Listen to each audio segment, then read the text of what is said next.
Hello, ladies and gentlemen, and welcome to Fractured Space Crew, a quick and dirty video. So with the most recent patch, crew skill buff amounts were increased dramatically. So crew skills really heavily affect your ships now. Now for some of you, this won't really matter because you just pick your crews based on how they sound, and that's great, that's fine, that's wonderful. But some of us prefer to min-max a little bit, even if we don't necessarily have the skills to math things out so that they are absolutely perfect. This video is for you guys. I've gone through each of the ships and, at least for the way that I play them, made a crew that appears to be about as optimal as you can make it without mathing things out hardcore. Now before I actually begin talking about each of the crews for the ships and why I picked them, I need to point out that all crew skills with the same name are additive. So for this displacer crew you're seeing right here, you'll notice the captain, navigation officer, and repair officer all have a damage reduction percentage attached to them. You add all of those totals together, ending up with 22.5% damage reduction. So now that we've got that established, let's go ahead and get the one awkward one out of the way, the displacer, which you've been staring at this whole time.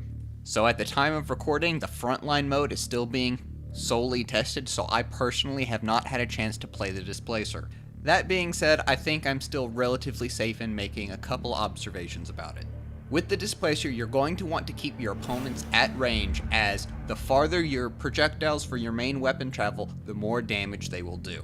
But since your opponents are going to know this, they're going to try and get right up next to you. So for that reason, I chose Clara as the captain because that 7.5% damage reduction is just too good to pass up.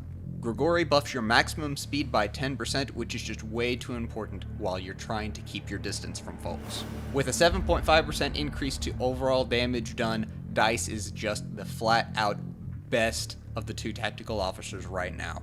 Because you're going to be relying on your abilities to keep yourself safe, it's going to be better to have them up more often, so that's why I picked Zhang, because that 10% cooldown reduction is just way too valuable.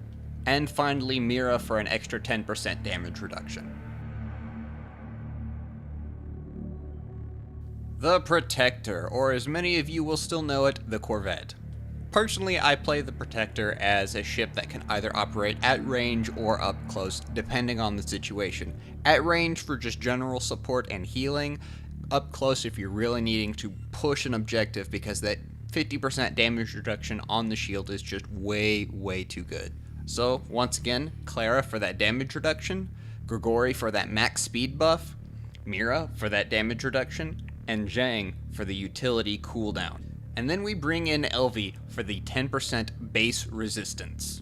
So I'm actually not entirely sure what base resistance is supposed to mean, but my guess is actually that you will take 10% less damage when you are in the enemy's home base. So with the Protector's 50% damage reduction bubble and the 10% base resistance from Elvi, you should be getting 60% damage reduction from the enemy home base, which makes the Protector an excellent capper, if I'm understanding what base resistance is supposed to be.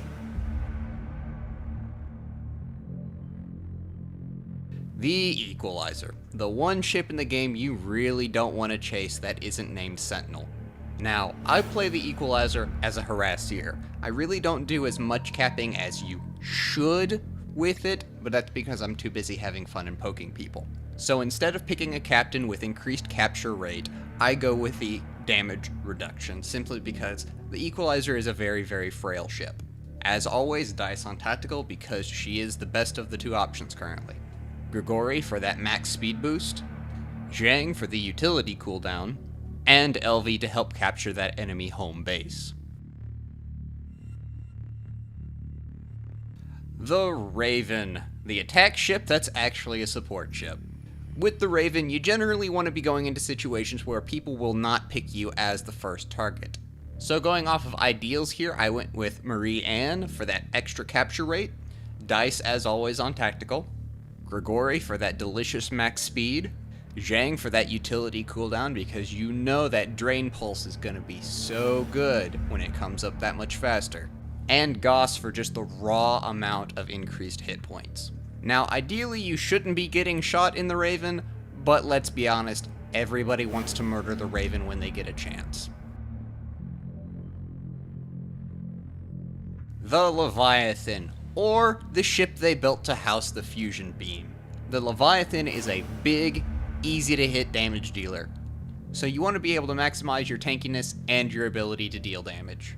So we've got Clara for that damage reduction, Daisong Tactical as always, Zhang so we can get that jump beacon up that much faster, Mira for that damage reduction, and IX209 so that extra turn speed can help us get that fusion beam on target that much faster.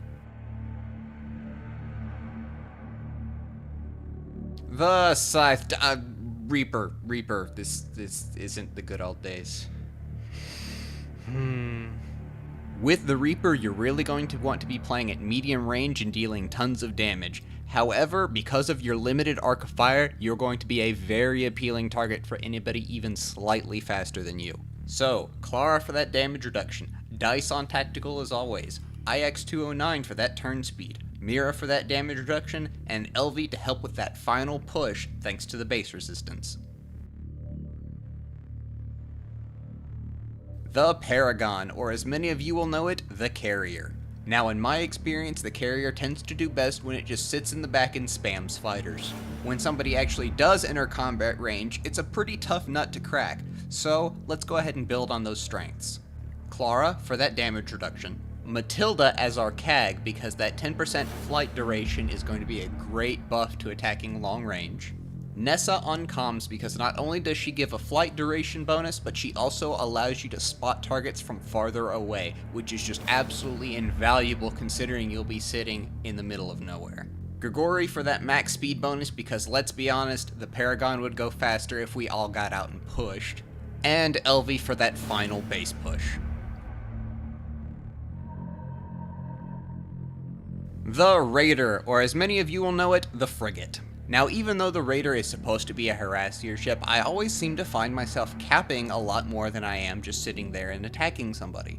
So with that in mind, I picked Anne-Marie for that capture bonus, Daisong Tactical as always, Grigori for that max speed, Seraphine because that 10% utility duration should keep your screen up longer, which coupled with the fact that it cannot be interrupted anymore is going to make it that much more powerful. And then Nessa for that extra detection range. I almost had LV in there for that final push, but if I've done my job correctly, it won't matter at all. One of the new ships, the Zarek Overseer. Now, I've actually gotten to play a little bit with the Overseer, and personally, I think it is tons more fun than the Watchman.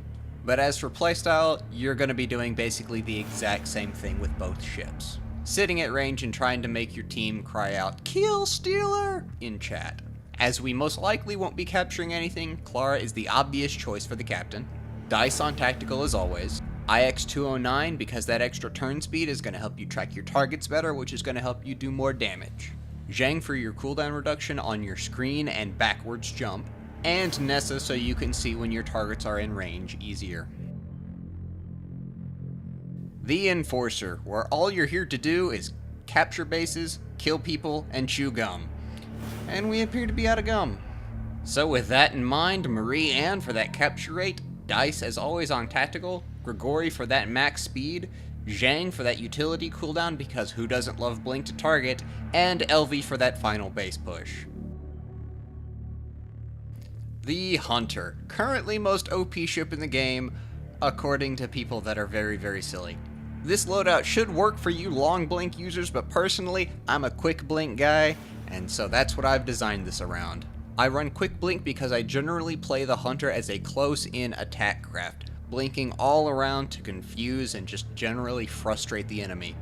Clara for that damage reduction, Dice is always on tactical, Zhang because we like having blink up more often, IX209 because that turn speed is going to help us keep our best firing arcs on the enemy, and LV for that final base push. The Infiltrator is a ship I play when I feel like really feeling ineffective. I'm just not good at the Infiltrator, sorry. But that doesn't mean I can't help you be a rat bastard with it. The Infiltrator is really good at being both a capping machine and a team fight damage dealer, so I have designed it around being just that. Marie Ann, as always, for that capture rate. Matilda for that 10% flight duration bonus, because that's really going to help out your ion drones. Samuel, not only because of that flight duration bonus, but because of that concealment bonus. It's going to help you sneak around better when your cloak eventually runs out. And it will. Dice, as always, on tactical, and Grigori, so we can get where we're going that much faster. The Disruptor, or the world's most annoying ship to play against. Oh my god. If you have ever played against a good Disruptor, you know exactly what you need to be doing. Healing people and annoying the crap out of whoever is dealing a lot of damage with that disarm.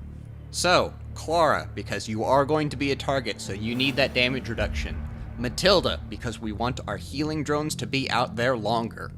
Zhang, because that utility cooldown is going to help us disarm more people more often. Samuel, simply for that flight duration bonus. And LV to help with that final push. I am the Destroyer, and I am going to annoy you. Another big, slow damage dealer, just like the Leviathan. So Clara for that damage reduction, LV for that final push, Mira for that damage reduction, Dice so you can do more damage, and IX-209 so you can keep your best firing arc on the enemy at all times. The Ghost, or boo, you're dead. I play the Ghost as a capping machine, who also just happens to get the chance to murder the crap out of people on occasion. So Marie Ann for that capture rate, Dice on tactical as always, Grigori so we can get where we're going as fast as possible, Samuel for that concealment, because that cloak is going to run out someday and you're going to need all the help you can get, and Zhang so our blink to target and assassinate will come up quicker. The Brawler, or hey, CC me please. The Brawler's pretty straightforward. You just want to get right up in somebody's face and blast the crap out of them. Really nothing special to the Brawler. So, Clara for that damage resist, Dice on tactical as always, LV for that final push, Grigori so we can get in people's faces faster, and Mira for that damage reduction. The Colossus, previously known as the flagship, or hey, I'm gonna go CC that guy. A Colossus is really just a tanky CC machine. All you're there to do is draw people who want easy targets and make them sit still so everybody else can murder them. So with that being said, Clara for that damage reduction, LV for that final push, Mira for that damage reduction, IX-209 so you can orientate your boost faster, and Zhang so all of your abilities will be up that much quicker. The Watchman, previously known as the Sniper. Nobody expects you to cap anything as a Watchman. People will just expect you to sit there and deal damage. So why not live up to that expectation? Clara for that damage reduction, so when the enemy ghost shows up, you might live. Dice on tactical as always. Zhang, so you can have your shield and mark target back up that much quicker. IX-209, because that turn speed is going to help you out with your limited arc of fire. And Nessa, because it's always nice to see your targets farther out. The Ranger is actually a ship that is really undervalued by a lot of people. Your ability to poke from range and drop those stealth mines is really incredibly powerful with the Ranger, and if you can learn to use those, you will become incredibly terrifying. When I play the Ranger, I generally play them as a capping harassier, not necessarily getting a whole lot of kills, but annoying the crap out of the enemy.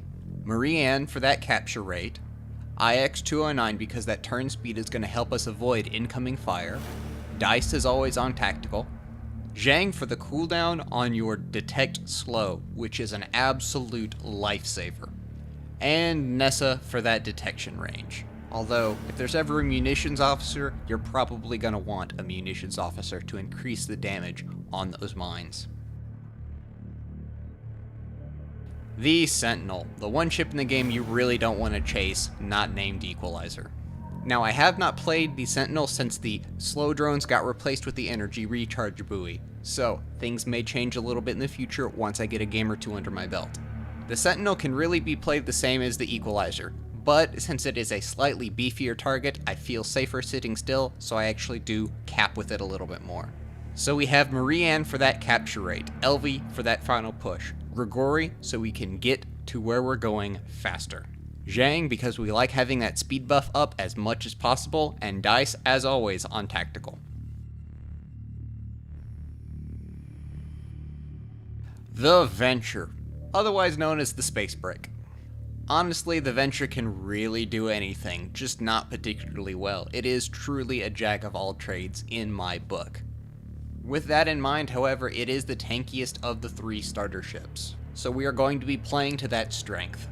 Clara as always for that damage reduction, Goss for the hull strength, Mira for that damage reduction, IX-209 because, let's be honest, Space Brick needs some help turning, and Zhang because we all like having shield buoy and heal pulse up all the time. And finally, the Pioneer is a little bit underwhelming. Personally, to me, the Pioneer is a mini brawler, and there's no reason that you shouldn't play it the exact same way as the brawler. So really, just get up in people's faces and smack them around a bit. To help us do that, Clara is tanking us up, Goss is giving us more health, Mira is tanking us up, Grigori is getting us there faster, and Dice is just helping us be better at damage. I know this is really rough, but that's kind of the point of my quick and dirty videos. I hope you found this educational, and if there's any more information you guys would want or videos you guys would like to see in the future, please, please, please bug me in the comments or on Twitter. Thank you, and I hope to see you here next time.